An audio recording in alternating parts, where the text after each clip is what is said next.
কাঁথিতে শিশির অধিকারীর বাড়িতে জুন মালিয়া সৌজন্য সাক্ষাতের রাজনৈতিক বার্তা।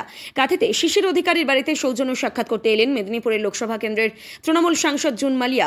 সাক্ষাতে প্রবীণ নেতা শিশির অধিকারীর শারীরিক অবস্থার খোঁজখবর নেন তিনি, পাশাপাশি তার কাছ থেকে আশীর্বাদও নেন সাংসদ। এই সাক্ষাৎকে ঘিরে রাজনৈতিক মহলে শুরু হয়েছে জোর চর্চা।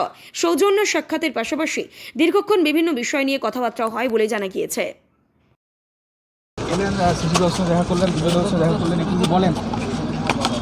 আজকে মূলত আমি ওনার সঙ্গে দেখা করতে এসেছিলাম, আশীর্বাদ করলেন, সৌজন্য সাক্ষাৎ করতে এসেছিলাম ওনার সাথে, জেঠিমার সাথে, বাড়ির সকলের সাথে। এবং আমরা একই জেলার, আমিও মেদিনীপুরে, ওনারাও, সুতরাং একই জেলার মানুষ, একই মাটির মানুষ। এবং খুব ভালো লাগলো আজকে ওনার সঙ্গে দেখা করে, কথা বলে অনেকক্ষণ সময় কাটালাম।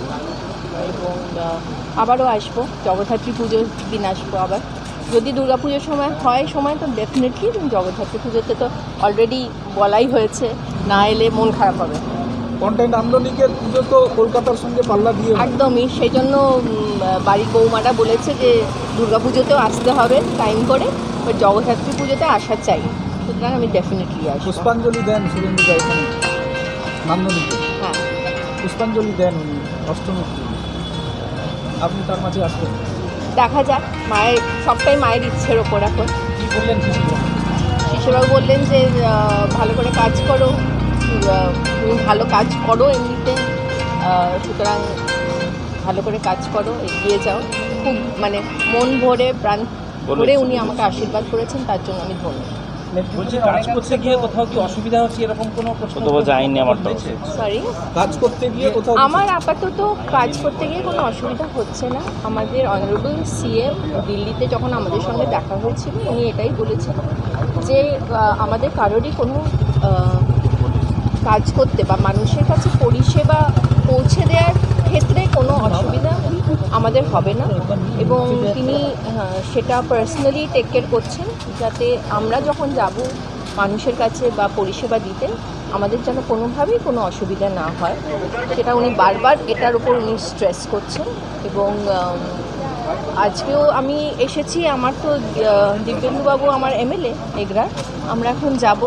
এখানে তো আপনারা জানেন যে বন্যায় অনেকটাই ক্ষতিগ্রস্ত হয়েছে মানুষ, সুতরাং আমরা যাচ্ছি ওখানে একটু ত্রাণ তুলে দেওয়ার জন্য।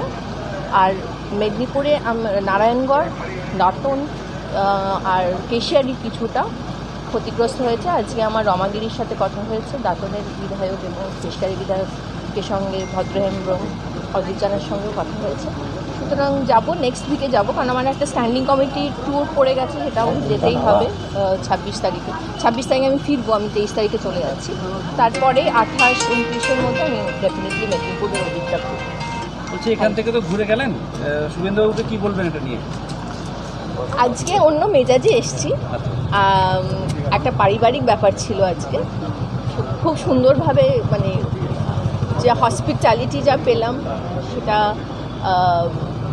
স্মরণীয় হয়ে থাকবে। Thank you.